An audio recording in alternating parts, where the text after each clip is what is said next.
பர்திமேயு சுவிசேஷ ஊழியங்கள் வழங்கும் நற்செய்தி நேரம். தேவ செய்தி பாஸ்டர் ஆர். அகஸ்டின். இந்த நாளில் உங்களோடு 2 பேரை பலவீனப்பட்டிருந்த சிலரை உங்களுக்கு காண்பிக்கிறேன். முதலாவது, உங்களுடைய வேதாகமத்தை எங்கே இருந்தாலும் சரி தேடி கையில் எடுத்துக்கொண்டு 1 ராஜாக்கள் 18ஆம் அதிகாரத்துக்கு உங்களுடைய வேதத்தை திருப்பிக் கொள்ளுங்கள். இந்த 18ஆம் அதிகாரத்திலே மகா தீர்க்கதரிசி இவ யாருன்னா, ஆகாபிட்ட போய் நின்று என் வார்த்தையின்படி அல்லாமல் இந்த தேசத்தில் பனியோ மழையோ பெய்யாது என்று கர்த்தருக்கு முன்பாக நிற்கிறேன் என்று சொல்லி கர்த்தருடைய ஜீவனை கொண்டும் தன்னுடைய ஜீவனை கொண்டும் சொல்ல இந்த தீர்க்கதரிசிக்கும் ஒரு பயம் இருந்துச்சு, பலவீனம் இருந்துச்சு. உங்களுடைய வேதத்தை எடுத்து 1 ராஜாக்கள் 18ஆம் அதிகாரத்துக்கு எல்லாம் அப்படி திருப்பி வச்சுக்கிறீங்களா? அப்படி எல்லாம் திருப்பி எடுக்கிற வரைக்கும் எல்லாருக்கும் தெரிஞ்சதை பாடு. எலியாபின் தேவன் நம்ம தேவன், வல்லமையின் தேவன் நம்ம தேவன். எலியாபின் தேவன் நம்ம தேவன், வல்லமையின் தேவன் நம்ம தேவன். தாசர்களில் ஜெபம் கேட்பார், வல்ல பெருங்காரியம் செய்திடுவார். தாசர்களில் ஜெபம் கேட்பார், வல்ல பெருங்காரியம் செய்திடுவார். கர்த்தரே தேவன், கர்த்தரே தேவன், எல்லே ஆர்ப்பரிப்போம். கர்த்தரே தேவன், கர்த்தரே தேவன், எல்லே ஆர்ப்பரிப்போம். வேண்டிடும் பக்தர்களின் ஜெபம் கேட்டு பலியில் மழை நிறுத்தினார் வல்ல தேவன். கர்த்தரே தேவன், கர்த்தரே தேவன், எல்லே கர்த்தரின தேவஜனமே. இந்த எலியாவுக்கு கூட ஒரு சோறு வந்துச்சு. ஐயா, எசபேல் ஒரு வார்த்தை சொல்லிட்டா. என்ன சொல்லிட்டா? நாளை இந்நேரத்தில் உன் ஜீவனுக்கு நான் பொறுப்பு இல்லை. ஏன்னா தேசத்தில் மழை பெய்யல. 19ஆம் அதிகாரம் 1 வசனத்தை பாருங்க. எலியா செய்த எல்லாவற்றையும் அவன் தீர்க்கதரிசிகள் எல்லாரையும் பட்டியத்தாலே கொன்று போட்ட செய்தி. 18ஆம் அதிகாரத்தை ஏன் உங்களுக்கு சொன்னா உட்கார்ந்து படிச்சு பாருங்க.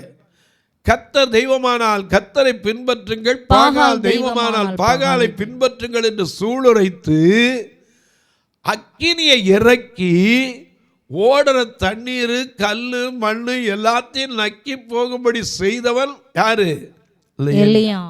ஆனா ஒரு மனுஷ வார்த்தையை கேட்டவன பலவீனம் வந்துருச்சு. என்ன வார்த்தை? 19:1 பாருங்க திரும்ப. எலியா செய்த எல்லாவற்றையும் அவன் தீர்க்கதரிசிகள் எல்லாரையும் பட்டயத்தாலே கொன்று போட்ட செய்தி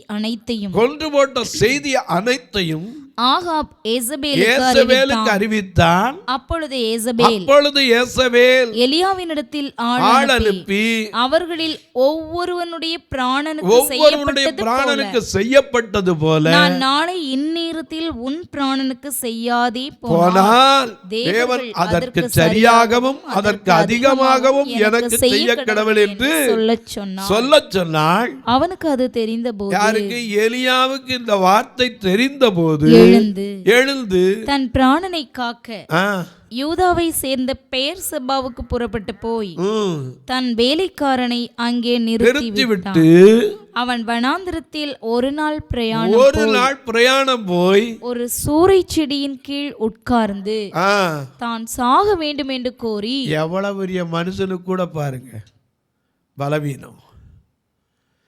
எவ்வளவு பெரிய மனுஷன், மழை பெய்யாம தேசத்துல நிப்பாட்டினவன். ஏன்னா ஒரு வார்த்தை சொன்ன போதும் மழை நிற்கும். ஏன்னா நமக்கு அதிகாரத்தை கொடுத்திருக்கிறார். அன்னைக்கு உங்களுக்கு வெளிப்படுத்துகிற விஷயத்தில் சொன்னேன். வெளிப்படுத்தல் 11:6 வெளிப்படுத்துகிற விசேஷம் 11ஆம் அதிகாரம் 6ஆம் வசனத்தை பாருங்க. அவர்கள் தீர்க்க தரிசனம் சொல்லி வருகிற நாட்களிலே மழை பெய்யாதபடிக்கு வானத்தை அடைக்க அவர்களுக்கு அதிகாரம் உண்டு. அவர்கள் தண்ணீர்களை இரத்தமாக மாற்றவும் தங்களுக்கு வேண்டும் போதெல்லாம் பூமியை சகலவித வாதைகளாலும் வாதிக்கவும் அவர்களுக்கு அதிகாரம். அதிகாரம் பெற்றவன் யாரு? தீர்க்கதரிசி. இந்த தீர்க்கதரிசிக்கு தான் மத்தேயு 10:40 வாசிக்கிறோம். தீர்க்கதரிசி என்னும் ஒருவனுக்கு நீ ஒன்றை கொடுத்தீனா மல்டிபிகேஷன். சாரி பார்த்து ஒரே ஒரு அடைதான் இருந்துச்சு. தான் சாக போற நேரத்தில் என்ன செய்தா, அதுல ஒரு சின்னதை கொடுத்தா அவன் வீட்டில் என்ன செய்யல, பஞ்சம் தீர வரைக்கும் மாவு எண்ணெய் எடுக்க எடுக்க எடுக்க எடுக்க பெருகிட்டே இருந்துச்சு. that is means the multiplication. ஆனா அவ்வளவு வரம் பெற்ற இந்த எலியா என்ன பண்ணாரு? ஒரு மனுஷன் சொல்ல கேட்டு இவ்வளவு அதிகாரம் இருந்தவர் எசபேல் என்ன அவர் அதிகாரம் செல்லாதா? ஏன்னா ஐயா கர்த்தருக்கு பயந்தவர்கள் எப்படிப்பட்டவங்க? ஏசாயா 33:15 கொஞ்சம் வாசிங்க, அப்புறம் இங்கே வரலாம். ஏசாயா 33:15 மிக அழகான ஒரு வசனம் நமக்கு எழுதி வச்சிருக்கார். நீதியாய் நடந்து செம்மையானவைகளை பேசி இடுக்கண் செய்வதால் வரும் ஆதாயத்தை வெறுத்து பரிதானங்களை வாங்காதபடிக்கு தன் கைகளை உதறுகிறவன் இரத்தம் சிந்துவதற்கு ஏதுவான யோசனைகளை கேளாதபடிக்கு தன் செவியை விலக்கு பொல்லாப்பை காணாதபடிக்கு தன் கண்களை மூடுகிறவன் எவனோ அவன் உயர்ந்த இடங்களில் வாசம் பண்ணுவான். ஏன்னா இவங்கெல்லாம் அந்த ஆசையெல்லாம் வெறுத்தவங்க. ஏன்னா கேயாசி ஒன்றாந்து எலிசாட்ட கொடுக்கும்போது இது வாங்கிறது காலமானு பேசுனவன் யாரு? எலிசா. இந்த எலியாவுக்கு பயம் இருந்துச்சு. எனக்கு கண்பாருளே ஒன்றை தெரிஞ்சுக்கங்க, பலவீனங்கிறது யாரை விட்டு வைக்கல. ராஜாவாகிய சவுலுக்கும் பலவீனம் இருந்துச்சு. ஏன் அவ்வளோ பெரிய ராஜா போய் நின்றுட்டு ஒரு அமலேக்கியனை பார்த்து நீ யாருண்ணா? நான் அமலேக்கியன்னா. எப்பா நான் இது வேதனை தாங்கலை, அதனால் என்னை இது கொண்டு ஓடலாம். அதனால தான் யாத்ராமம் கடைசி 17 யாத்ராமத்தில் வாசிக்கும் போது அமலேக்கு விரோதமாக யுத்தம் என்ன செய்யும்? தலைமுறை இருக்குன்னார். எனக்கு அன்பானவர்களே, பலவீனங்கள் மனுஷனை வாட்டி வதைக்கும். இன்னைக்கு அநேக நேரங்களில் ஆவியில் பலம் இல்லாமல் போயிடுது. சரீரத்தில் பலம் இல்லாட்டால் பரல, ஆவியிலையும் பலம் இல்லை. லூக்கா 1ஆம் அதிகாரம் 80ஆம் வசனத்தையும் லூக்கா 2ஆம் அதிகாரம் 40ஆம் வசனத்தையும் வாசிக்க. அந்த பிள்ளை வளர்ந்து யாரு? அந்த பிள்ளைங்கிறது யாரு? யோவான். ஏன்னா அந்த யோவான் யாரு? வெட்டுக்கிளி காட்டுத்தேன் கொண்டு வந்தார் யோவான். வெட்டுக்கிளி காட்டுத்தேன் கொண்டு வந்தார் யோவான். உலகத்தை கலக்கிய மனிதரவன் உடுத்தியதோ ஒரு ஒட்டகத்தோல். உலகத்தை கலக்கிய மனிதரவன் உடுத்தியதோ ஒரு ஒட்டகத்தோல். ஓடாதே ஓடாதே ஓடாதே அது தொடுவானம். வசதிகள் நிறைவு தருவதில்லை, வானத்தை எவரும் தொடுவதில்லை. வசதிகள் நிறைவு தருவதில்லை, வானத்தை எவரும் தொடுவதில்லை.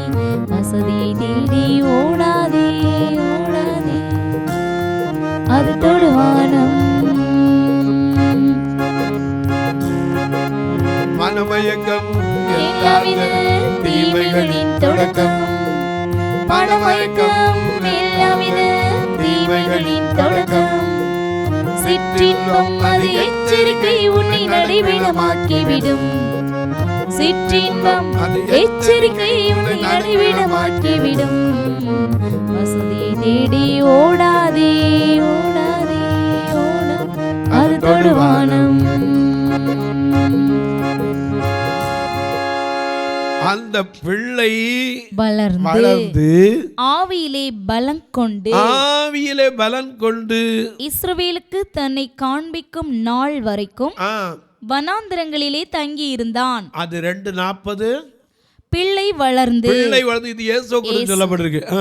ஆவியிலே பலன் கொண்டு ஞானத்தினால் நிறைந்தது. தேவனுடைய கிருபையும் அவர் மேல் இருந்தது. நாம வளர வேண்டியது எதுல வளரணும்? தேவ கிருபை. ஆவியில வளரணும், கிருபையில வளரணும், ஞானத்தில் வளரணும். பலவீனத்தில் நம்ம போயிடக்கூடாது. அநேக நேரங்களில் நமக்கு புரியறதில்லை. நாம் பலவீனர்கள் தான். நமக்கு ஒரு வார்த்தை உண்டு, நம்மை பலப்படுத்துகிற ஒருவர். அவரால் தான் நம்ம எதையும் செய்ய முடியும். இந்த ஏரியாவுக்கு தெரியும். ஏன்னா அவர் சொன்னார், எப்பா கேரி பார் வட்டி போச்சு, கேரி பாரில் அது ஓட வட்டி போச்சு. அவர் சொன்னார், சாரிபாத்தில் இருக்கிற விதவைக்கு உன்னை போஷிக்கிறதுக்கு கட்டளை இட்டுட்டேன்ப்பா, ஆல்ரெடி நான் ஏற்பாடு பண்ணிட்டேன்னார். கட்டளை இட்டேன்னார். அங்கே அப்படி தான் இருக்கு வார்த்தை. சாரிபாத்தில் உள்ள ஒரு ஏழை ஒரு விதவைக்கு என்னது கட்டளை இட்டு இருக்கு. அங்கே வர அவன் ஒன்று தான் இருக்குங்கிறா. அவன் ஒன்றில் கொஞ்சம் கொண்டாந்து கொடுத்தா, ஏன்னா பங்குகளை அனுப்பினான். கடைசி வரைக்கும் மகிழ்ச்சி. அவள் வீட்டில் குறையவே இல்லை, பஞ்சம் தீர்ற வரைக்கும் குறையலை. இவருக்கு மட்டும் பயம்.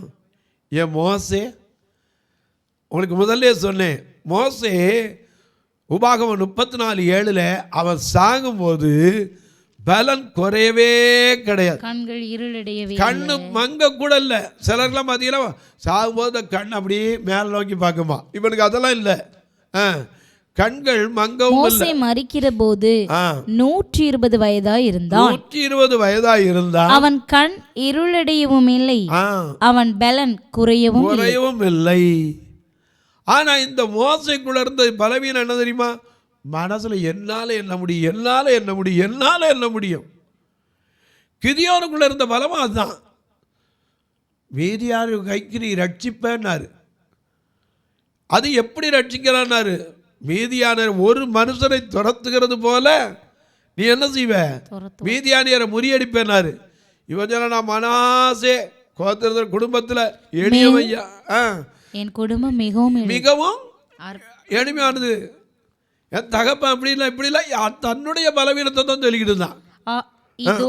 அதற்கு அவன், என் ஆண்டவனே, நான் இஸ்ரவேலை எதினாலே ரட்சிப்பேன்? இதோ மனாசேயில் என் குடும்பம் மிகவும் எளிது. என் தகப்பன் வீட்டில் நான் எல்லாரிலும் சிறியவன். அதற்கு கர்த்தர், நான் உன்னோடே கூட இருப்பேன். ஒரே மனுஷனை முறியடிக்கிறது போல நீ மீதியானியரை முறியடிப்பாய் என்றார். ஆனா அவன் பலவீனம் என்ன தெரியுமா? எனக்கு சந்தேகம் இருக்கு, நான் தோல் பதனிடுற ஆளு, இதை வச்சு எனக்கு சந்தேகத்தை உறுதிப்படுத்துங்க. இப்போ தோல் இப்படி கீழே போடுறேன், தோல் மட்டும் நனைஞ்சிருக்கணும், இந்த பூமியெல்லாம் காஞ்சிருக்கணும். ரைட் போனார். எடுத்து ஒரு கிண்ண நடையா உட்கார்ந்து என்ன செய்தான்?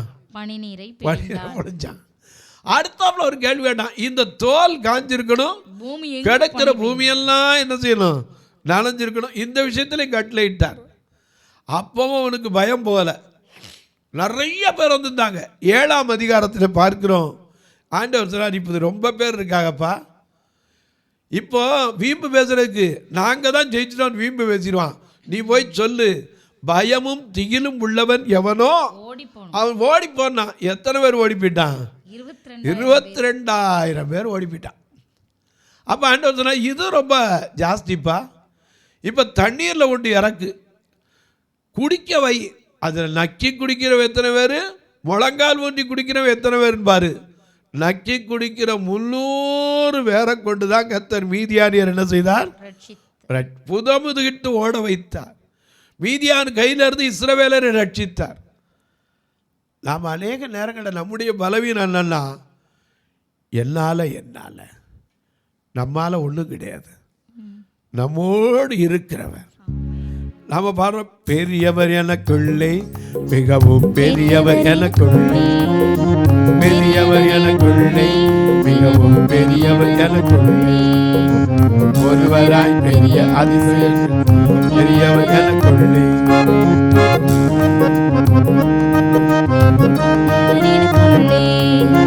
இயேசு பெரியவரே, இயேசு பெரியவரே, இயேசு பெரியவரே, இயேசு பெரியவரே, இன்னும் இன்னும் ஜீவிக்கின்ற இயேசு பெரியவரே, நல்லவர் எனக்குள்ளே, மிகவும் நல்லவர் எனக்குள்ளே, வல்லவர் எனக்குள்ளே, மிகவும் வல்லவர் எனக்குள்ளே, ஒருவராய் பெரிய அதிசயங்கள் செய்த வல்லவர் எனக்குள்ளே, ஒருவராய் பெரிய அதிசயங்கள் செய்த வல்லவர் எனக்குள்ளே.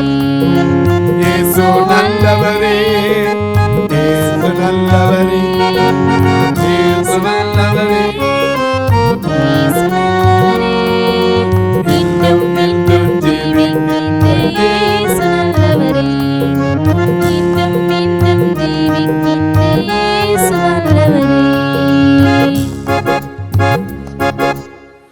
பெரியவர் எனக்குள்ளே, ஒருவராய் பெரிய அதிசயங்களை செய்கிறவர்.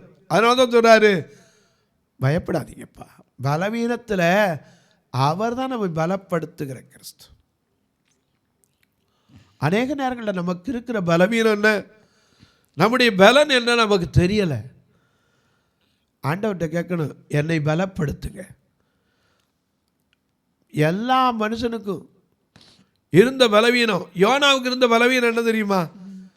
நான் போய் நினிவேல பேசுனா ரட்சிக்கப்பட்டுருவாங்களா? நினிவேல 40 நாளாக கவுக்கப்புறம் நான் பேசினோன்னா கவுக்காமல் இருந்துடுவாரா? போப்பா நான் ஓடுறேன்னு ஓடுனா. ஆனால் ஓடுனவனை திருப்பி கொண்டு வச்சார். சாகிற வரைக்கும் அந்த பலவீனம் அவனுக்குள்ளே இருந்துச்சு, எரிச்சலின் ஆவி.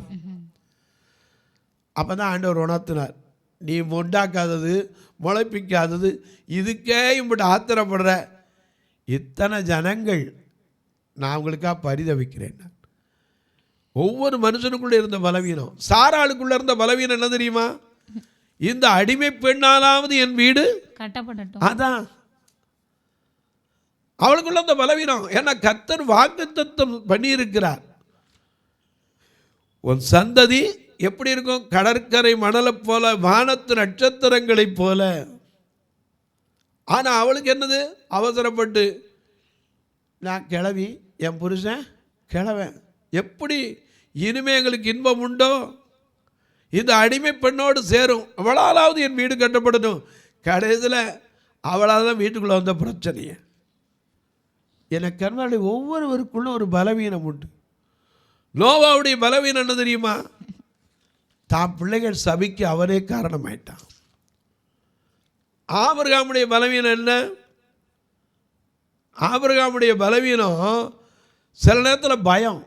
அடுத்த நாட்டுக்கு போகும்போது நீ என் சகோதரின்னு சொல்லு. கூட அனுப்புனவர் யாரு, அழைத்தவர் யாரு? அவரில் நமக்கு முன்னாடி போகிறாரு. ஏன்னா உனக்கு எதிராக குறியும் இல்லை, மந்திரம் இல்லை, ஒன்றுமே இல்லையே. ஏன்னா நமக்காக யுத்தம் செய்கிறவர் யாரு? கர்த்தர் இல்லையா? அநேக நேரங்களில் நம்முடைய பலவீனம் என்ன தெரியுமா? நான் போய் இதை செஞ்சிருவேனா, ஏன்னா அவர் யார்? சங்கீதம் 57:2 வாசிக்கிறோம், எனக்காக யாவையும் செய்து முடிக்க போகிற உன்னதமான தேவன். அவர்ல செய்து முடிப்பாரு.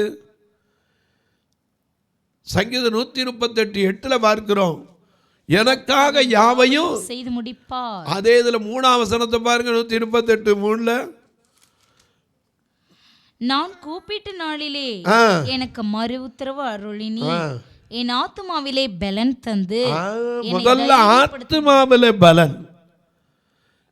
யோவானுக்கு அங்க பத்மோ தீவுல அதான் பக்தரை தேற்றினீரே, என்னையும் தேற்றி ஆற்றவாறு. இந்த வேளையில ஆத்மாவில் பலன் போயிடும். சில நேரங்களில் நமக்கு எதிர்பாராத ஒரு சூழ்நிலை நடந்துட்டா ஆத்மாவில் பலன் இருக்குமா?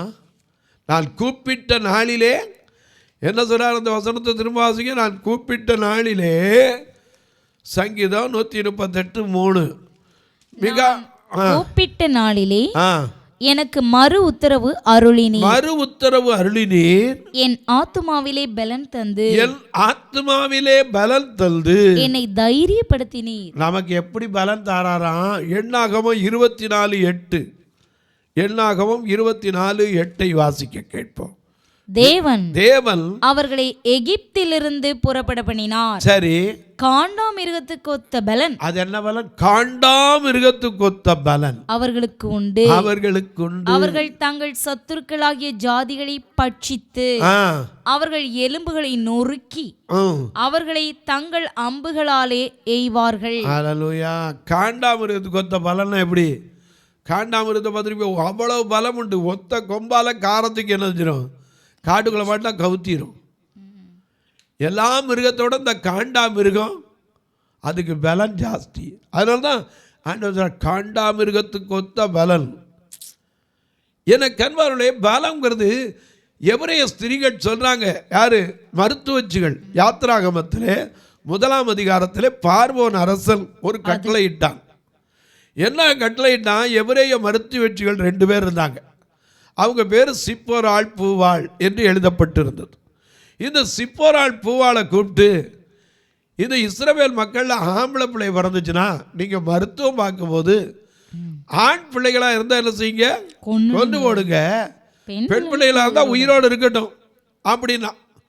மருத்துவச்சிகள் தேவனுக்கு பயந்ததினாலே 19-20 வசனம்.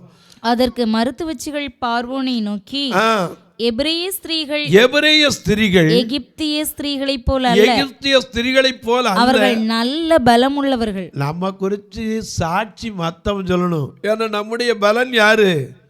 ஆண்டவர்.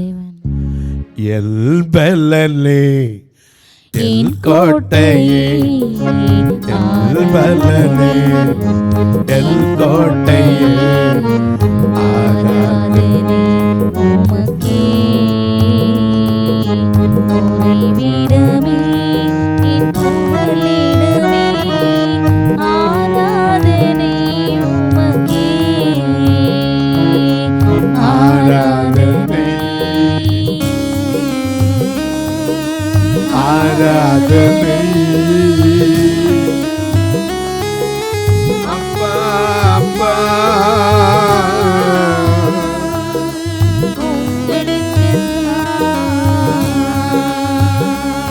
எல் பலன் எல் கோட்டை, நான் நம்பி இருக்கிறவர் என்று சொல்லுவேன். அவர் உன்னை வேடனுடைய கண்ணிக்கும் பாழாக்கும் கொள்ளை நோய்க்கும் தப்புவிப்பார். சங்கீதம் 31:10 வாசிங்க பார்க்கலாம்.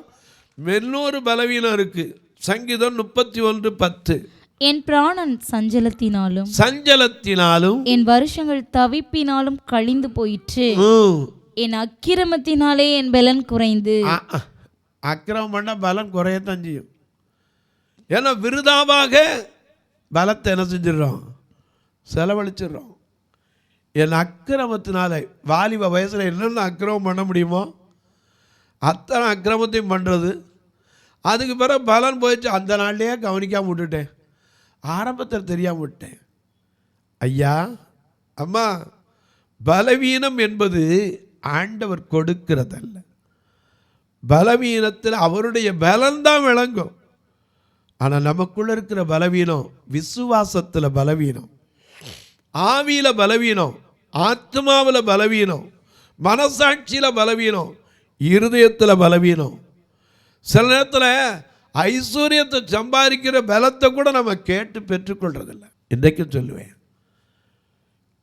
இந்த வசனத்தை மனசில் வச்சுக்கோங்க. கர்த்தர் பலன் தருகிறவர். சங்கீதம் 29:11 படி கர்த்தர் பலன் தருகிறவர். அவருடைய பலத்தினால நாம் எல்லாவற்றையும் செய்யலாம். தொலைக்காட்சியை பார்க்கிற என் அன்பு மக்களே, இன்னும் அநேக காரியத்தை உங்களுக்கு சொல்லிக்கிட்டே போகலாம். இன்றைக்கு பலவீனம்னு கேட்டீங்களே, இத்தனை பலவீனங்கள் இருக்குது, புரிஞ்சுக்கங்க. ஆனால் இயேசு யார்? பலப்படுத்துகிறவர். நம்முடைய பலவீனத்தில் தாங்குகிறவர் என்பதை அறிஞ்சுக்கிட்டீங்கன்னா சோர்ந்து போக மாட்டீங்க. இந்த நிகழ்ச்சியை பார்க்குற நீங்கள் ஒரு வார்த்தை ஜெபம் பண்ணுங்க. இது தினந்தோறும் தடையில்லாமல் வர்றதுக்கு, தேவைகள் சந்திக்கப்படுறதுக்கு. அது மட்டும் இல்லை, ஆலயத்தில் எத்தனையோ கட்டுமான பணி. உதாரணமாக ஒன்று சொல்லுவேன், மதுரையில் 2004 ஒரு ஞானஸ்தான தொட்டி கட்டினோம். ஆண்டவர் கிருபையாக கட்டி கொடுத்தார். அதே தொட்டி 2 பேர்த்துக்கு பிரயோஜனப்பட்டுச்சு. நல்ல தண்ணிக்கும் 3/4 மணி நேரம் தான் வர, அதை பிடிச்சி வச்சுக்கிடுவோம். ஏன்னா எப்போ ஆத்மாக்கள் சேர்ந்தோ அன்னைக்கு இருக்க கொடுத்துட்டு அதுக்கப்புறம் கழுவி விட்டுருவோம். இப்படி பயன்படுத்திக்கிட்டு இருந்தோம். 20 வருஷ காலம் இருந்த இந்த தண்ணீர் தொட்டி அப்படியே தண்ணீர் கடந்து இப்போ கீழே லீக்கேஜ் வந்து 3/4 மணி நேரம் 1 மணி நேரம் விழுந்தாலும் 5 நிமிஷத்தில் உள்ளே போயிடுது, 10 நிமிஷத்தில் கீழே பூமியில் போயிடுது. ஏன்னா அவ்வளவு கசிவு எந்த பக்கம்னு கண்டுபிடிக்க எங்களுக்கும் தெரியல. நான் மற்றவங்களை கூப்பிட்டு அந்த கட்டுறவங்களை காட்டு, அவங்க சொன்னாங்க, ஐயா தொட்டியில் டைல்ஸ் எல்லாம் அப்படி இதாகி போச்சு, தண்ணி போகுது, இதை புதுசாக தான் திரும்பி காங்கிரீட் போட்டு மறுபடியும் எல்லாத்தையும் புதுப்பிக்கணும் அப்படின்னாங்க. எவ்வளோ ஆகணும்?